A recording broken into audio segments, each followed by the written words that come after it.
Greetings mga migs, sa topic na ito ay pag-uusapan natin yung mga katanungan tungkol sa mga Anunnaki. So may mga clarification po, may mga comments po tayo na sasagutin with regards sa pagkatao or anong klaseng nila lang yung mga Anunnaki at yung mga ginawa nila dito sa ating planeta.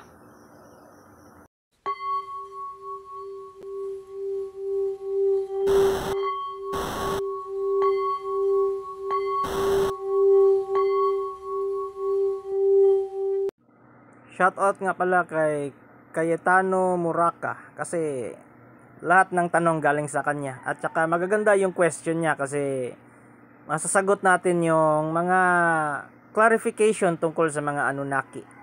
So ito ang kanyang unang tanong. Hindi ba yung mga igigi ay mga tauhang minero sa minahan? Hindi ba sila mga tao? Hindi mga tao ang igigi kasi pagdating ng mga igigi, pagdating ng mga Anunnaki, yung mga igigi ang dala nila para magmina. Nasa mga 200 or 600 ka igigi ang kanilang dala. So, hindi sila mga tao. Ayon sa ibang mananaliksik, iba't ibang alien races sila. So, iba't ibang mga nilalang. Pero under sila sa dominion ni Anu o yung ama nila Iya at saka kay Enlil. Ang mga igigi ang dahilan kung bakit mayroong tao na nalikha. It's because sila yung nag-aklas, sila yung nagrevolusyon. At ang story na yan, kinopya ng mga relihiyoso at naging part ng Biblia. At syempre, remix na ang Biblia. So, inakala nila doon na si Lucifer ang may pasimuno ng revolusyon. So, instead na magkagyera sila, magwar sila, si Inki or Iya, baka malito kayo, si Inki at Iya, isang entity lang yan. So, in the old times kasi, sa mas nauna pang history ng mga Anunnaki, Inki ang pagkakilala sa kanya. Pero pag abot na sa Akkadians na civilization, naging Iya na siya, yung pangalan niya. So, gamitin natin yung Iya kasi yan yung mas naangkop sa modernong panahon. So, itong si Iya, nagpropose siya na pagdating ng mga Anunnaki dito, meron ng mga tao. Pero hindi sila katulad natin, Homo sapiens. So, mga Homo erectus sila according sa ibang mananaliksik. And then, yung genes ng Anunnaki, inihalo sa genes ng mga babae na egg cell ng babae na mga earthlings. So, kaya nilikha ang tao. So, ito, para sa mga bobo dyan ito ay according lamang sa mitolohiya ng mga Anunnaki. So, ito pa ang pahabol na tanong. Parang nakakagulo kasi, sino ang mas nauuna? Si Adan ba o ang mga taong minero ng gold sa ilalim ng lupa?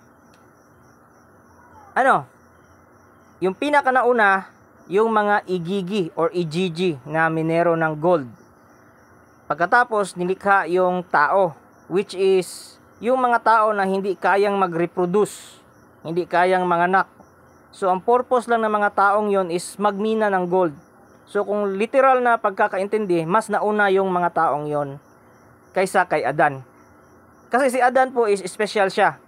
Sariling genes or sperm ni Enki ang ginamit para mabuo si Adan. So, literally speaking, anak siya ni Enki or Iya. Tapos si Eve naman ay duplicate siya ni Adan, pero iniba ang kanyang gender. Ginawa siyang babae. Kaya nga nasa Bible na kinuha si Eve mula sa rib ni Adan. Pero mali kasi yung pagkakaintindi nila dyan. Mali yung pagka-translate niya. So, ang ibig sabihin niyan ay kinuha siya, dinuplicate siya mula sa genetic structure ni Adan. Kung tutuusin, may mga tao talagang mas nauna kesa kay Adan. Pero mga taong yon, wala silang pinag-iba sa mga hayop. It's because mas lower ang IQ nun. Kaya nga, mas in-upgrade ni Iya yung sunod niyang gawa. Ang mali lang niya, kaya siya pinarusahan, it's because ginawa niyang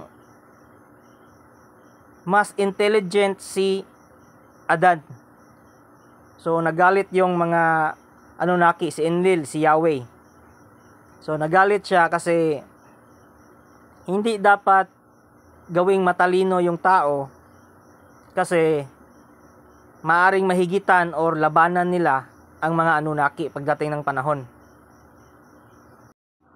Ito pa, siguro may namali ako na info doon sa video na ginawa ko dati.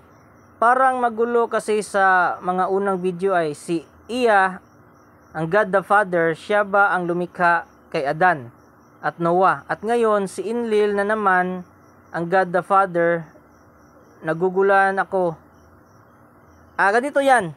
Hindi po God the Father si Enlil. Si Enlil po is siya yung heir of the throne. Bali, ganito kasi yan. Si Iya talaga ang God the Father. Siya ang gumawa. Siya ang ama ni Adan. Tapos, during the flood, after the flood, si Enlil pa rin ang leader ng mga Anunnaki noon. Kaya, pinili niya si Noah na sa iyong generation, itatayo natin muli ang sibilisasyon ng mundo o ng earth. So sa pamamagitan ni Noah. Kasi pag dating ni Enlil, natuwa siya kasi may dalang mga hayop si Noah, inaalagaan niya, pinaparami niya. Hindi nasabi yan sa Bible, pero sa cuneiform tablet ng Sumeria, detalyado yan. Basahin nyo kasi, huwag kayong papauto dyan sa mga albularyo na yan na pera-pera lang naman, mga anting-anting, puro lang naman yan, kathang isip yung iba. May mga totoo dyan, pero kadalasan dyan, mga kathang isip yan. Usal ng mga orasyon na hindi naman lang naiintindihan, para kang tanga. Walang explanation. So, ganito na lang. Si Iya ang God the Father kasi siya ang lumikha ng tao. Siya ang nag-engineered para mabuo ang tao. Tapos, si Enlil naman, siya ang itinalaga ni Anu na maging Lord of the Earth. Kasi, nung time na yon, tinanggal na sa pwesto si Iya para maging leader or Lord kasi nagkasala siya, ginawa niya si Adan. So, ang nag-resume sa throne is si Enlil, which is para kay Enlil naman talaga yung throne kasi si Enlil yung firstborn na legitimate son. Tama ba ang pagkaunawa ko? Ito, next question na. So, ibig mong sabihin, ang mga sinasabi mo na serpent god ay si Iya at siya din ang Diyos Ama na lumalang ng tao? Yes, totoo yan. Kaya nga yung mga medical symbol, yung mga dalawang ahas, kinopya yan sa Sumeria. Galing yan kay Iya. Kasi hindi naman literal na ahas yan. Yan yung simbolo ng structure ng DNA ng tao. Tapos, naging serpent god or kilala si Iya bilang simbolo niya ang ahas. It's because yung tinayuan niya ng kanyang kaharian ay dating marshland na punong-puno ng mga makakamandag na ahas. Tapos siya lang ang nakapagpabago ng lugar na yon gamit ang kanyang skill sa mga paggawa ng mga dikes, paggawa ng mga drainage, ganon. So ito yung basahin nyo ng mga libro. The 12th Planet by Sigaraya Sitchin, tsaka yung libro na Gods of Eden, at saka yung libro na Genesis of Grail Kings by Graham Hancock. So, maiintindihan nyo yan lahat pag nabasa nyo ang mga aklat na yon. At saka yung mga taong sinabi ko, yung mga author ng mga aklat na yon, talagang nagsaliksik. Talagang nag-aral sila kung paano mag-transcribe at mag-interpret ng mga simbolo ng sinaunang panahon. Di yan tulad ng mga ugok ngayon na usal ng mga orasyon na wala naman silang klarong explanation, hindi na naiintindihan. So mga migs, yan lang muna sa ngayon, and salamat po sa pagpanood ng video ito. Kung may mga katanungan kayo, i-comment nyo lang dyan sa comment section.